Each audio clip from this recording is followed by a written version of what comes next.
وانشقت السماء فكانت وردة كالدهان فبأي آلاء ربكما تكذبان فيومئذ لا يسأل عن ذنبه إنس ولا جان فبأي آلاء ربكما تكذبان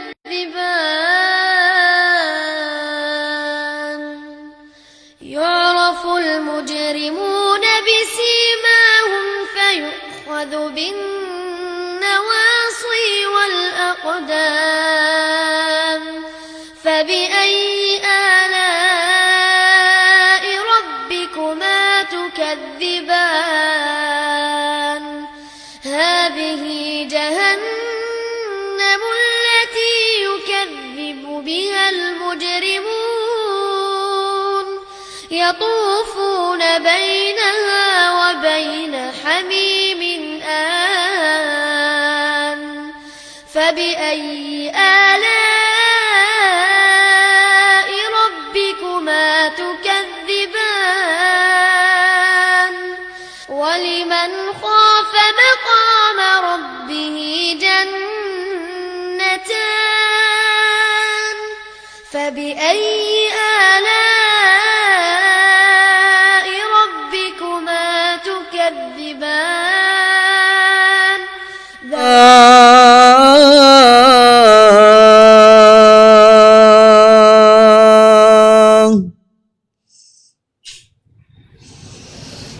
حي على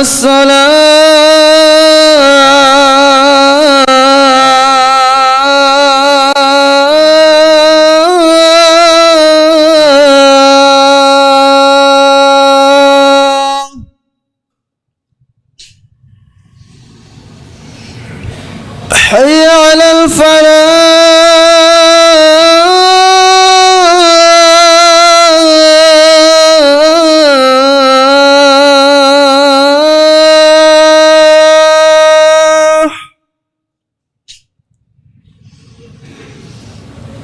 حي على الفلاح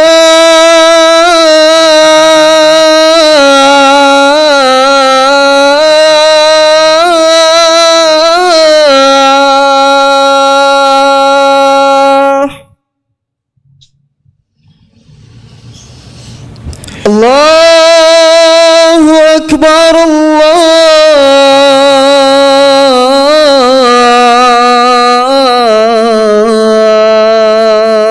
الله أكبر لا إله إلا الله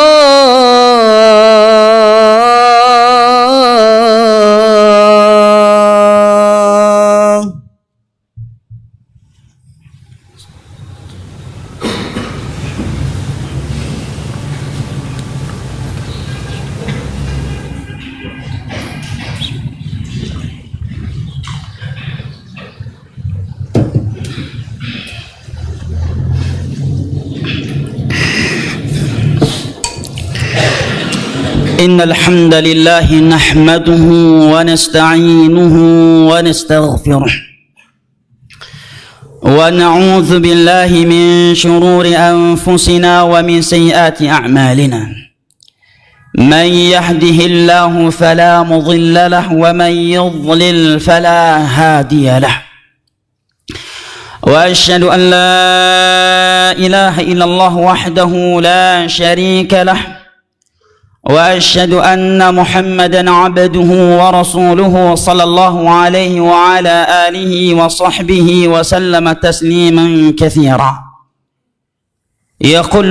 يقول ربنا جل جلاله يا أيها الذين آمنوا اتقوا الله حق تقاته ولا تموتن إلا وأنتم مسلمون وقال جل وعز يا أيها الناس اتقوا ربكم الذي خلقكم من نفس واحدة وخلق منها زوجها وبث منهما رجالا كثيرا ونساء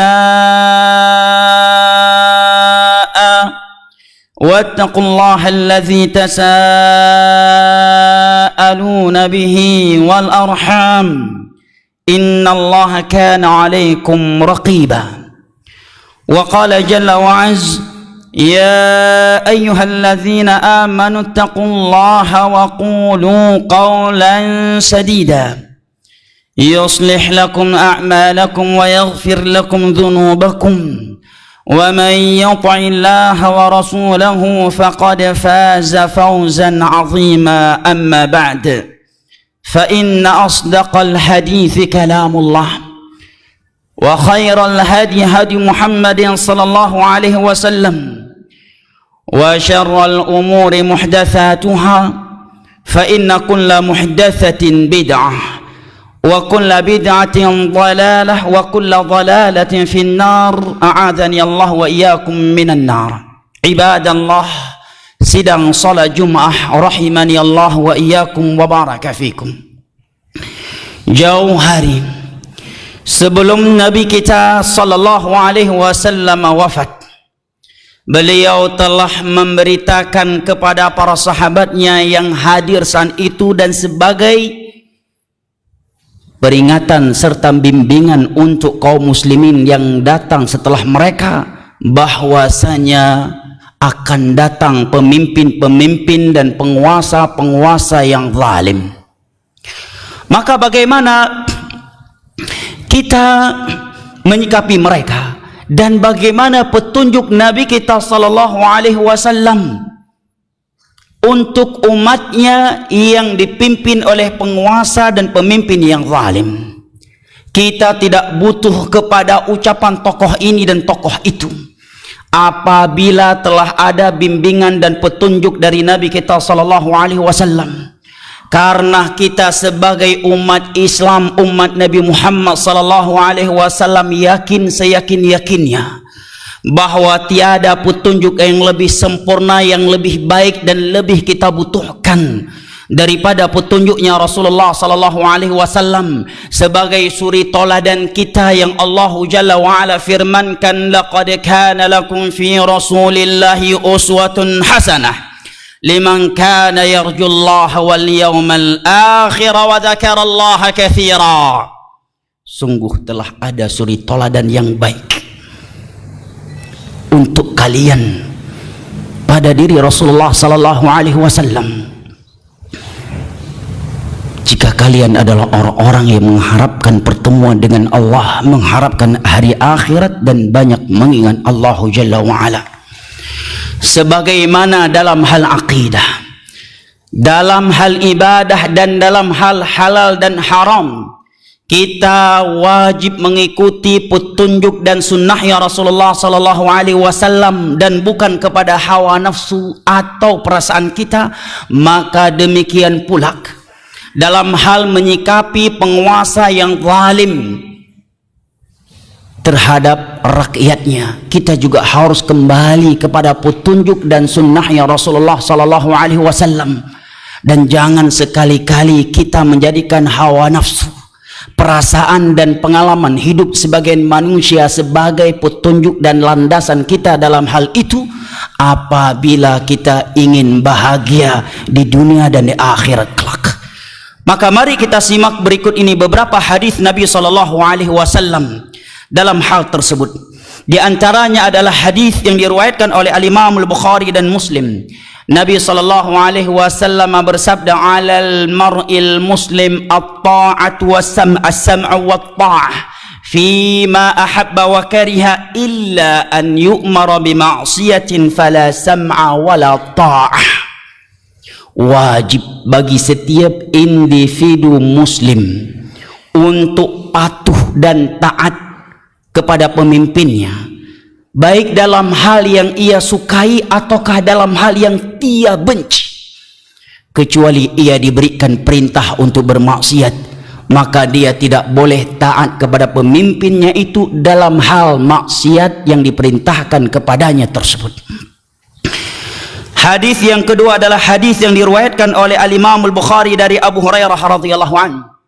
Nabi sallallahu alaihi wasallam bersabda, "Man ata'ani faqad ata' Allah." Barang siapa yang taat kepadaku, maka dia telah taat kepada Allah. "Wa man asani faqad asallah."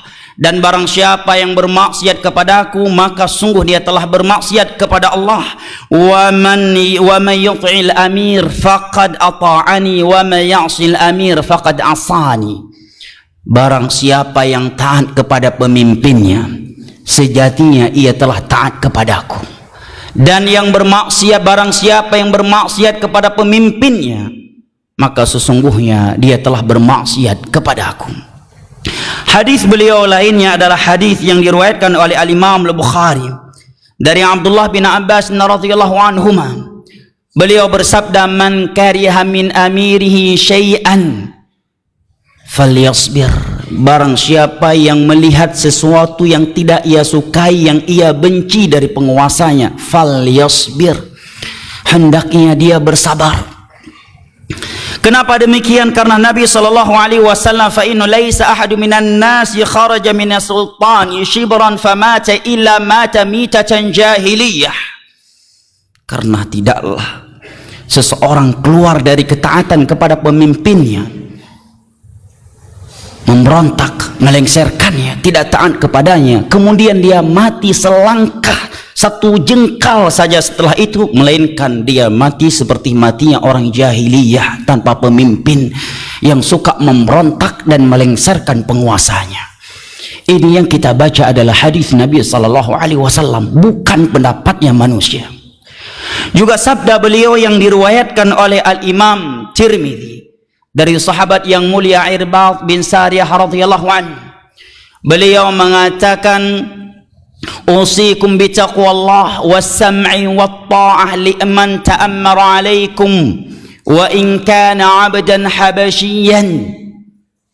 Aku wasiatkan kepada kalian agar senantiasa bertakwa kepada Allah dan selalu patuh dan taat kepada pemimpin kalian, meskipun yang memimpin kalian adalah seorang budak dari Ethiopia yang hitam pekat. Ra'su ka'anna ra'sahu 'idabun tafiyah, yang kepala dan rambutnya seperti anggur yang dijemur dan kering seperti buah kismis. Padahal di dalam Islam, secara aturan Islam, khalifah itu harus dari orang merdeka Arab dan harus dari kabilah Quraisy. Dari suku Ansar saja dalam Islam tidak boleh menjadi khalifah, harus dari suku Quraisy. Tetapi Nabi mengatakan, "Wa in ta'ammara 'alaikum 'abdun habasyi ka'anna ra'sahu 'inabun tafiyah."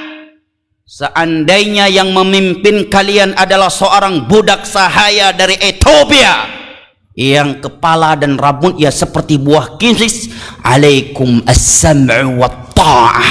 Kalian tetap wajib patuh dan taat kepadanya. Juga diriwayatkan oleh Al-Imam Muslim bahwa Nabi kita sallallahu alaihi wasallam bersabda, "La yakunanna ba'di a'immatun la yahtaduna bihudai wa la yastannuna bisunnati wa fihim rijalun qulubuhum qulubu syayatin fi juthmani ins." Sungguh, kata beliau, akan datang setelahku pemimpin-pemimpin yang tidak mau mengambil petunjukku sebagai petunjuk untuknya dan tidak mau mengikuti jalanku. Di tengah-tengah mereka ada lelaki-lelaki, pemimpin-pemimpin, menteri-menteri yang berhati setan tetapi berupa manusia. Mendengar sabda Nabi sallallahu alaihi wasallam tersebut, maka seorang sahabat Nabi bertanya, berdiri mengatakan, "Ya Rasulullah, fama asna'u in adraktu dzalik?" Wahai Rasulullah, apa yang harus aku lakukan apabila aku hidup di bawah pimpinan seorang pemimpin dan menteri-menteri yang berhati setan? Afala unabidhum bisayf? Bolehkah aku penggal leher-leher mereka dengan pedang-pedang kami? Tanya sahabat Nabi. Mari kita simak jawaban dari Nabi kita sallallahu alaihi wasallam. Nabi mengatakan, isma' wa ati' wa in daraba dhahrak 'alaika as-sam'u wat ta'ah. Engkau tetap wajib patuh dan taat kepadanya meskipun dia mencambuk punggungmu dan merampas hartamu. Isma' wa ati', tetap patuh dan taat kepadanya. Ini pesan dari Nabi kita sallallahu alaihi wasallam. Ini bukan pendapatnya seorang ustaz atau seorang tokoh ataukah seorang politikus. Ini sabdanya Nabi kita sallallahu alaihi wasallam di dalam hadisnya yang sahih. Demikian juga para ulama mengatakan, Al-Imam An-Nawawi rahimahullahu taala dalam syarah Sahih Muslim, Al-Imam At-Tahawi yang hidup di abad keempat Hijriah, demikian juga Al-Imam Ibnu Hajar, semua mereka menukilkan kesepakatan seluruh ulama Islam dalam hal ini, dan itu semuanya demi menjaga stabilitas keamanan dan demi tidak terjadinya pertumpahan darah. Karena darah kalau sudah tertumpah amat sulit untuk dicegah. Oleh karenanya Syekhul Islam Ibnu Taimiyah rahimahullahu taala menyebutkan, 40 sanah ma'a waliyil amr zalim, hidup 40 tahun lamanya bersama pemimpin yang zalim, itu lebih baik daripada 1 hari tanpa penguasa. Bayangkan jamaah dimuliakan Allah, jangankan 1 hari tanpa presiden, tanpa penguasa, 1 hari saja lampu merah tidak aktif, tidak hidup, berantakan suatu kota. Yang berlaku adalah hukum rimba. Itu baru lalu lintas yang mati. Maka bayangkan apabila suatu negara hilang nikmat keamanannya, yang mana nikmat keamanan itu tidak kalah penting daripada nikmat makanan dan minuman. Maka yang Allah selalu dan sering menggandingkan nikmat keamanan dengan nikmat makanan dan minuman. Di dalam firman-Nya, alladzi at'amahum min ju'in wa amanahum min khauf. Dialah yang telah memberikan nikmat makan kepada kalian dari kelaparan, dan ialah yang memberikan nikmat keamanan kepada kalian dari rasa takut. Ibadallah, sidang salat Jumat rahimani Allah wa iyyakum wa baraka fikum. Di dalam hadis Abdullah bin Mas'ud radhiyallahu an yang diriwayatkan oleh Al-Imam Al-Bukhari, Nabi sallallahu alaihi wasallam bersabda di hadapan para sahabatnya, innakum satarawna ba'di umuran tunkirunaha wa tharatan alaikum. Setelah aku wafat nanti, di akhir zaman nanti, akan didapatkan oleh umatku pemimpin-pemimpin yang banyak melakukan kemungkaran, kezaliman, dan pemimpin-pemimpin yang nepotisme. Mendengar berita dari Nabi SAW tersebut, maka sebagian para sahabatnya mengatakan, famada ta'muruna, apa perintah engkau kepada kami?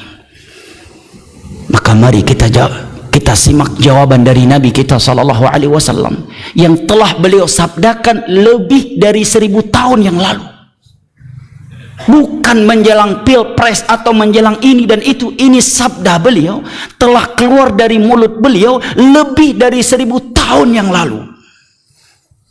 Beliau mengatakan, tu'adduna alladhi alaikum wa tas'allaha alladhi lakum. Tetap taat dan patuh kepada mereka.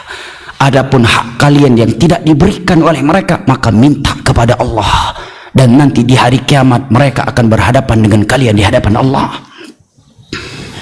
Ikhwanil kiram wa akhwati al-karimat rahimani Allah wa iyyakum wa baraka fikum. Taatnya kita kepada pemimpin dan bersabarnya kita di bawah kepemimpinannya, ini sebagai ketaatan kita kepada Allah dan Rasulnya, bukan sebagai sikap menjilat kepada penguasa. Lah, yang halal dan tetap kita katakan halal, yang haram tetap kita katakan haram. Tapi dalam hal ini, meskipun jiwa setiap keumuman manusia Sama. Semua manusia punya sifat yang sama dalam menyikapi penguasa yang zalim. Semua manusia punya sifat ingin memberontak, ingin melawan yang namanya kezaliman. Tetapi kita punya aturan agama, aturan main dari Nabi SAW yang mengatakan isma' wa ati' wa in daraba dhahrak wa akhadha malak. Tetap taat dan patuh meskipun dia merampas hartamu dan mencambuk punggungmu. Demi apa? Demi menjaga keamanan. Karena kalau nikmat keamanan telah hilang jamaah dimulakan Allah, jangankan tahunan, cukup 1 atau 2 hari saja, maka yang akan terjadi adalah hukum rimba. Yang kuat akan memangsa yang lemah, dan seterusnya. Yang terjadi pembunuhan, pemerkosaan, pelecehan dan penjarahan. Dan ini adalah petuah dari Nabi kita SAW. Yang kita simak barusan adalah hadis-hadis beliau, bukan pendapatnya para tokoh tertentu, bukan pendapatnya seorang ustaz, tetapi ini adalah sabda Nabi kita SAW. Sampai-sampai beliau mengatakan isbiru hatta talqauni 'alal haudh. Bersabarlah kalian sehingga kalian berjumpa dan bertemu denganku di dalam telagaku di padang mahsyar hari kiamat nanti. Bahkan di dalam sebuah hadis yang sahih, Nabi katakan, Nabi bersabda, man kana indahu nasihah lidhi sultan, barang siapa yang ingin memberikan pendapat, kritikan, masukan kepada pemimpinnya, falyakhudh biyadi, hendaknya dia pegang tangan pemimpinnya, wal yakhlu bih, dan hendaknya dia berduaan 4 mata menyampaikannya. Kalau diterima alhamdulillah, kalau kritikan dan nasihatnya itu tidak diterima, faqad adda alladhi alaihi haq, faqad adda alladhi alaihi, maka sungguh dia telah menunaikan kewajibannya. Bukan melalui mimbar-mimbar Jumat, bukan pula di media-media massa, apalagi dengan memprovokasi masyarakat. Ini sabda Nabi kita, ini bimbingan Nabi kita yang sangat cinta kepada umatnya, yang benar-benar memahami nilai-nilai rahmat, nilai-nilai persatuan. Beliaulah yang mengatakan kalau dia ingin menasehatinya, hendaknya dia pegang tangannya, dia berdoa, kemudian dia sampaikan. Kalau diterima, kalau tidak, faqad adda alladhi alaihi, dia telah menunaikan kewajibannya. Di dalam hadis yang lainnya Nabi katakan, min afdhal jihad, termasuk jihad yang paling afdal adalah kalimatul haq inda sultanin jair, mengucapkan kebenaran di sisi penguasa yang zalim, bukan di atas mimbar atau di media-media terbuka. Di sisinya, dalam hadis di atas tadi, dia pegang tangannya dan berduaan. Sehingga sebagian ulama dahulu, Imam Ahmad dan yang lainnya mengatakan, law anna li da'watan mustajabah, seandainya aku punya doa yang apabila aku memanjatkannya langsung dikabulkan oleh Allah, maka akan aku peruntukkan untuk pemimpin-pemimpin aku, karena dengan baiknya mereka akan baik pula masyarakat mereka. Dan sebenarnya hendaknya kita mengevaluasi dan membenahi diri kita, karena pemimpin yang tidak baik itu munculnya dari masyarakat yang tidak baik. Itu kaedah dan akidah yang berlaku dalam Islam. Allah berfirman, wa kadzalika nuwalli ba'dhum ba'dadh dhalimin bima kanu yaksibun, demikianlah sebagian mereka kami berikan pemimpin yang zalim karena perbuatan-perbuatan mereka sendiri. Bagaimana kita akan memiliki pemimpin yang jujur? Kita saja dari semenjak SD nggak pernah jujur. Guru-guru kita mengajarkan kita dusta. Setiap ujian diberikan kisi-kisi soal jawabnya. Bahkan yang bodoh sekalipun dinaikkan kelasnya, diberikan nilai yang cukup dan agar dia naik kelas. Itu dari semenjak SD sudah kita lakukan bersama guru-guru kita. Di SMP juga demikian, kisi-kisi soal jawab diberikan. Yang bodoh yang semestinya tidak boleh dinaikkan kelas, dinaikkan demi menjaga nama baik sekolah. Demikian juga ketika kuliah, waktunya habis dengan judi online, game online di warung kopi dan seterusnya. Kemudian skripsinya ditulis oleh orang lain dan mengataskan namanya. Kemudian dia keluar dari kampus membawa gelar sarjana. Mungkinkah pemimpin yang saat ini kita tunjuk dengan kezaliman dan seterusnya, dari mana dia turun, dari mana dia keluar? Apakah dia keluar dari bangsa jin? Apakah dia keluar dari planet ataukah yang lainnya? Dia keluar dari diri kita. Wa kadzalika nuwallihim ba'dadh dhalimin ba'dhan bima kanu yaksibun. Kami jadikan sebagian mereka, kami berikan kepada sebagian mereka pemimpin yang zalim karena dosa-dosa mereka sendiri. Jamaah yang dimuliakan Allah, memang mengamalkan hadis ini berat. Kenapa? Karena manusia secara umum punya sifat ingin memberontak. Tapi kita sebagai muslim dan muslimah, Allah berfirman, innama kana qaulal mu'minina idza du'u ila Allah wa rasulihi liyahkuma bainahum ay yaqulu sami'na wa ata'na wa ulaika humul muflihun. Mukmin sejati itu apabila diseru kepada ayat Al-Quran, kepada bimbingan Nabi Muhammad, dia mengatakan sami'na wa ata'na. Dia tidak pernah menggantikannya dengan sami'na wa kenapana wa masa'na wa nanti'na wa adapana. La, yaqul, dia hanya mengatakan sami'na wa ata'na wa ulaika humul muflihun. Merekalah mukmin yang akan bahagia di dunia dan akhirat. Ibadallah, sedang salat Jumat rahimani Allah wa iyyakum wa baraka fikum. Aqulu qawli hadha wa astaghfirullah wa atubu ilaihi fastaghfiruhu wa tubu ilaihi innahu huwat tawwabul ghafur.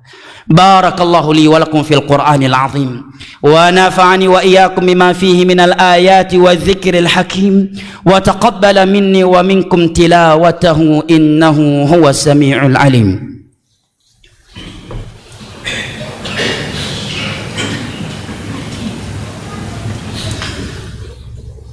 الحمد لله الذي أرسل رسوله بالهدى ودين الحق ليظهره على الدين كله ولو كره الكافرون وأشهد أن لا إله إلا الله وحده لا شريك له إقرارا به وتوحيدا وأشهد أن محمدا عبده ورسوله صلى الله عليه وعلى آله وصحبه وسلم تسليما كثيرا. أما بعد، عباد الله، أوصي نفسي وإياكم بتقوى الله. ويقول الله جل وعلا في كتابه الكريم إن الله وملائكته يصلون على النبي يا أيها الذين آمنوا صلوا عليه وسلموا تسليما. اللهم صل على محمد وعلى آل محمد كما صليت على إبراهيم وعلى آل إبراهيم إنك حميد مجيد وبارك على محمد وعلى آل محمد كما باركت على إبراهيم وعلى آل إبراهيم إنك حميد مجيد. اللهم اغفر للمسلمين والمسلمات الأحياء منهم والأموات. اللهم أرنا الحق حقا وارزقنا اتباعه وأرنا الباطل باطلا وارزقنا اجتنابه. اللهم انصر المسلمين والمسلمات في كل مكان. اللهم عليك بدوليات اليهود ومن معهم ودمرهم تدميرا. اللهم إنا نسألك الهدى والتقى والعفاف والغنى. ربنا آتنا في الدنيا حسنة وفي الآخرة حسنة وقنا عذاب النار. وسلام على المرسلين والحمد لله رب العالمين. وأقيموا الصلاة. الله أكبر الله أكبر أشهد أن لا إله إلا الله أشهد أن محمد رسول الله حي على الصلاة حي على الفلاح قد قامت الصلاة قد قامت الصلاة. الله أكبر الله أكبر لا إله إلا الله. استووا سووا صفوفكم فإن تسوية الصفوف من تمام الصلاة.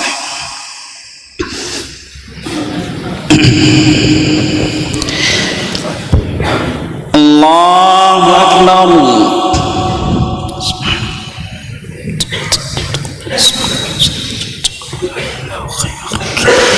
بسم الله الرحمن الرحيم. الحمد لله رب العالمين الرحمن الرحيم مالك يوم الدين إياك نعبد وإياك نستعين اهدنا الصراط المستقيم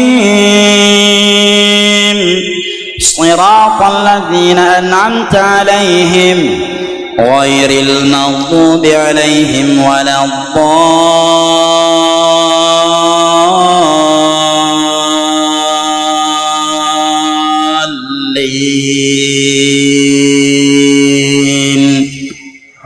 آمين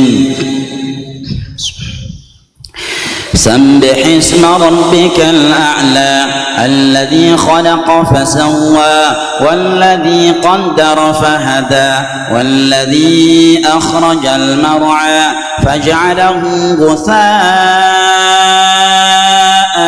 أحوى سنقرئك فلا تنسى إلا ما شاء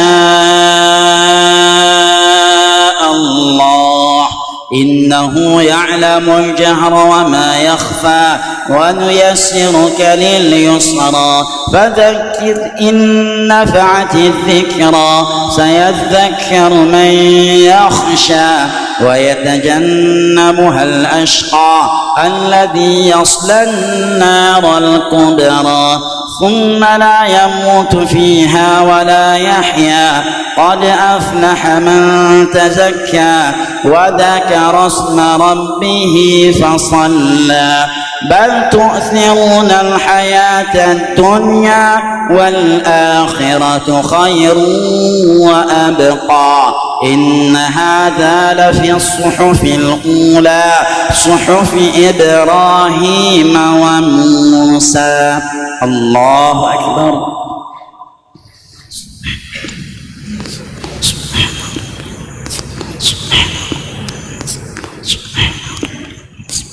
سمع الله لمن حمده الله أكبر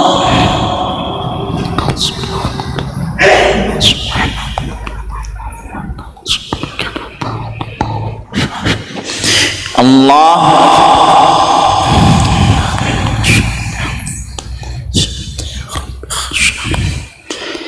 الله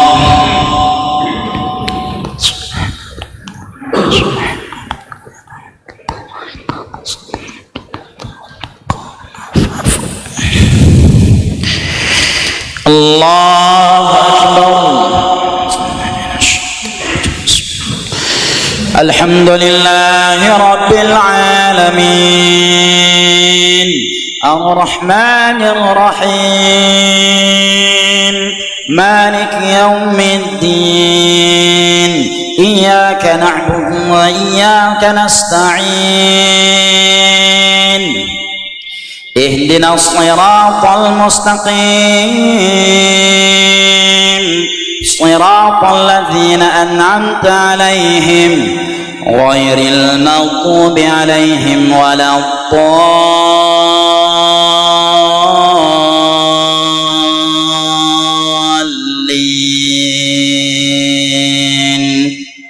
آمين هل أتاك حديث غاشية وجوه يومئذ خاشعة عاملة ناصبة تصلى نارا حامية تسقى من عين آنية ليس لهم طعام إلا من ضريع لا يسمن ولا يغني من جوع وجوه يومئذ ناعمة لسعيها راضية في جنة عالية لا تسمع فيها لاغية فيها عين جارية فيها سرر مرفوعة وأكواب موضوعة ونمارق مصفوفة وزرابي مبثوثة أفلا ينظرون إلى الإبل كيف خلقت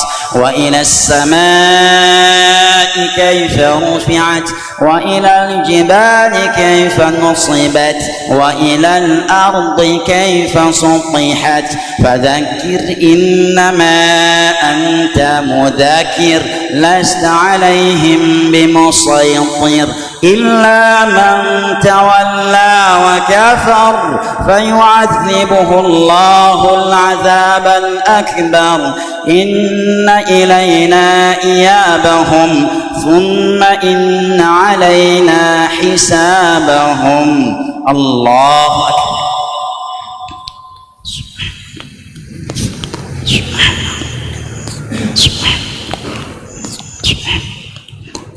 سمع الله لمن حمده ربنا ولك الحمد كثيرا طيبا مباركا الله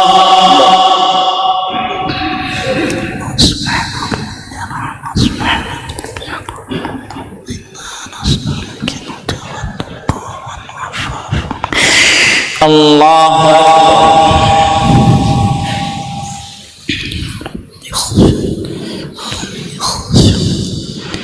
الله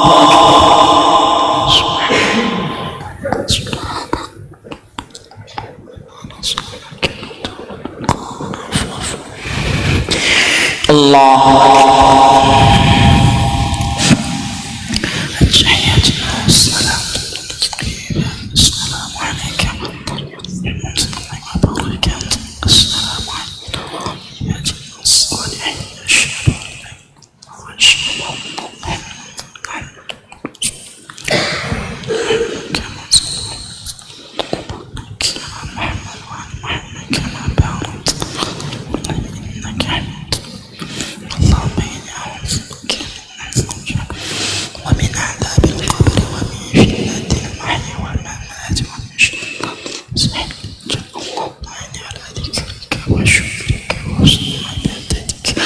السلام عليكم السلام عليكم ورحمة الله.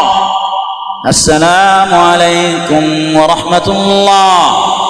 استغفر الله استغفر الله استغفر الله. اللهم أنت السلام ومنك السلام.